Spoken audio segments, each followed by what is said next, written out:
La F1 fait son grand retour ce week-end du côté du Hungaroring. Salut tout le monde, j'espère que vous allez bien, j'espère que vous êtes en forme. Aujourd'hui on se retrouve pour l'analyse pronostique du Grand Prix de Hongrie 2024 qui se déroulera ce week-end. Cette vidéo va se comporter en 3 parties comme toujours. Dans un premier temps, le point circuit qui est très important pour comprendre ce tracé du Hungaroring. Dans une seconde partie, nous allons faire le point sur quelques écuries et dans une troisième partie, eh bien, je vous donnerai mon pronostic. D'ailleurs, comme vous pouvez le constater à l'écran, voici le tableau des pronostiqueurs. Le tableau des pronostiqueurs qui fait son grand retour, je ne l'avais pas montré depuis quelques grands prix, mais ne vous inquiétez pas, il y a eu une mise à jour concernant le tableau. Et si vous voulez participer, c'est toujours possible, vous mettez juste votre pronostic dans les commentaires. Je vous donne 3 points si vous me trouvez le podium dans l'ordre, 1 point si vous avez juste le vainqueur. Il est toujours temps de participer, donc n'hésitez pas. Sur ce, n'oubliez pas de liker, de vous abonner, ça me montre que vous aimez les vidéos. Et je remercie bien sûr tous ceux qui prendront quelques secondes pour le faire, et on est parti.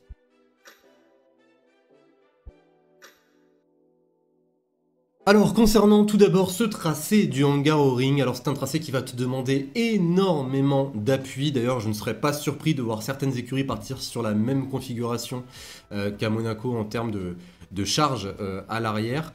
Alors c'est un tracé oui qui va te demander beaucoup d'appui, qui va te demander une bonne traction. On retrouve principalement des virages lents et des virages à moyenne vitesse, à part quelques-uns bien sûr qui sont un petit peu plus rapides. C'est un tracé où tu vas devoir favoriser l'appui sans trop non plus négliger la vitesse en ligne droite. C'est un tracé où c'est très compliqué de pouvoir doubler. Et généralement la seule zone de dépassement se situe sur la ligne de départ arrivée, avant le premier virage. Donc c'est là où tu vas vraiment pouvoir essayer d'attaquer et également de défendre. Donc il te faudra quand même une bonne vitesse de pointe pour maximiser tes attaques et tes défenses. Autre chose également à savoir, c'est une piste qui évolue beaucoup, donc attention aux mauvaises surprises. Et également la dégradation est présente, mais pas non plus trop présente. Donc, généralement les écuries sont plutôt à l'aise sur la stratégie et même en termes pneumatiques, c'est un circuit à basse vitesse, donc on va bien sûr retrouver la gamme Pirelli la plus tendre, les C3, les C4 et les C5 pour le week-end. Autre aspect qu'il faut absolument évoquer, ce sont bien sûr les températures. On attend des températures très chaudes ce week-end, malgré qu'il y ait une tempête en ce moment même au Hungaroring. Alors la pit lane est totalement inondée, il y a même un écran géant qui est tombé, donc j'espère que du moins il y aura certaines réparations qui vont être faites avant le début du week-end. Normalement pour ce week-end on n'attend pas de pluie, mais ça reste encore une fois à confirmer. Donc on est parti pour faire un petit tour des écuries. Commençons très brièvement par Red Bull. Alors Red Bull bien sûr que je les attends très fort. C'est vrai qu'à Silverstone ce n'était pas les plus compétitifs non plus, malgré un très bon dernier relais de la part de Max Verstappen. Là ils se rendent sur une piste où l'appui est crucial, donc l'une des qualités bien sûr de la Red Bull. Alors si je peux faire une légère comparaison par rapport à l'année dernière la Red Bull RB19 était plutôt à l'aise sur ce tracé, malgré qu'il y avait quand même un manque de traction qui se faisait ressentir. Je me rappelle très bien que Max Verstappen il négociait super bien le virage 1. Malheureusement, en sortie de virage, au moment d'aller sur le gaz, eh bien, c'était un petit peu plus compliqué. La traction avait du mal à se faire ressentir. C'est d'ailleurs pour cela qu'il perd le tour en qualif l'année dernière.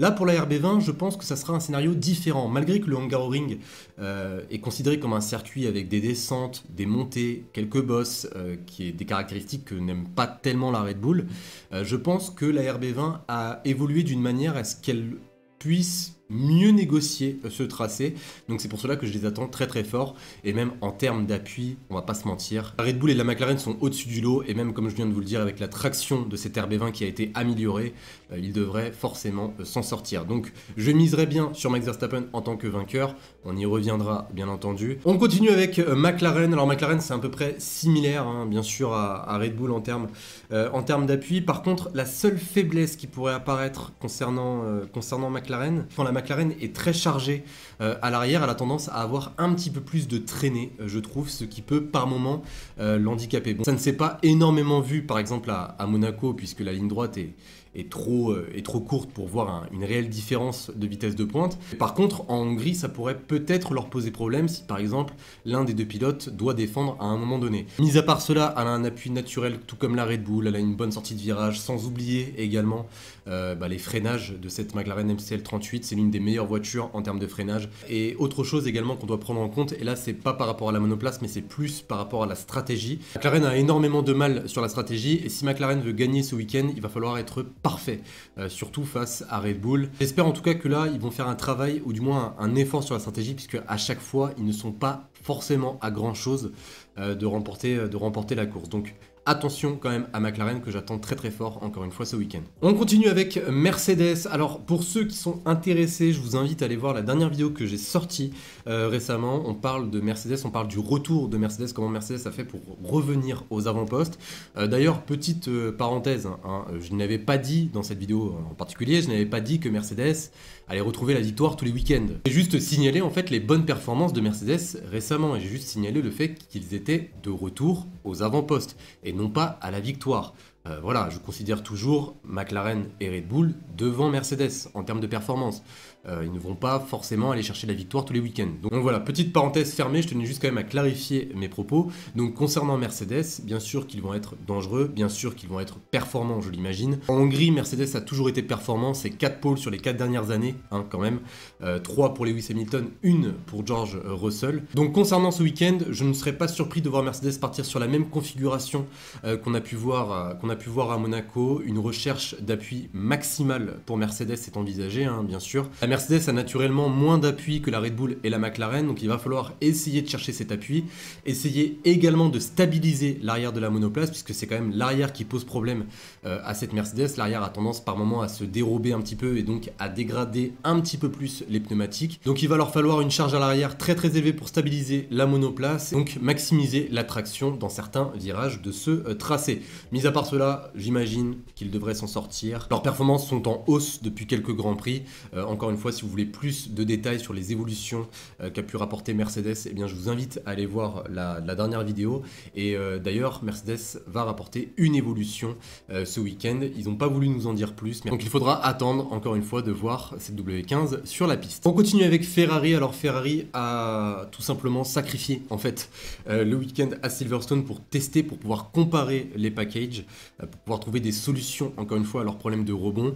Encore une fois, désolé, petite pub, mais je préfère le dire, j'ai sorti une vidéo également sur Ferrari, plus précisément sur le problème qui est apparu sur cette SF24 depuis le Grand Prix d'Espagne.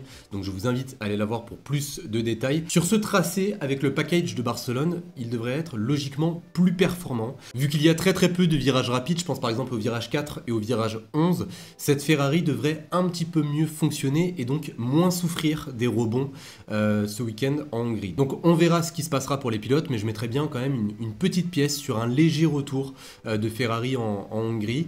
Je pense qu'il y a moyen quand même d'aller chercher un bon résultat s'ils trouvent le bon compromis en termes de réglage et de configuration, avec le fait qu'il y ait très très peu de virages rapides et que la voiture rebondit un petit peu moins. Ça peut faire en sorte qu'ils retrouvent un petit peu de performance. Donc on en a terminé concernant les écuries. Maintenant je vais vous donner mon pronostic et je ne vais pas passer par 4 chemins. Je vais directement mettre Max Verstappen en tant que vainqueur de ce Grand Prix de Hongrie.